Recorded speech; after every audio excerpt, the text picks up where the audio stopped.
In front of me is Nokia 8210 and today I would like to show you where you can rename it. Begin by opening menu and going into settings. Then select connectivity.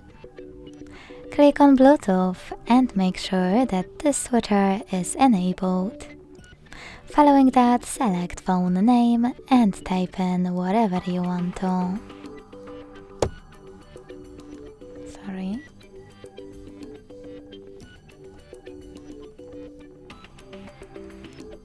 When you finish, click OK.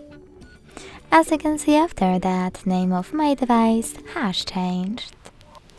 Thanks so much for watching. If you enjoyed this video, leave a like, comment and subscribe.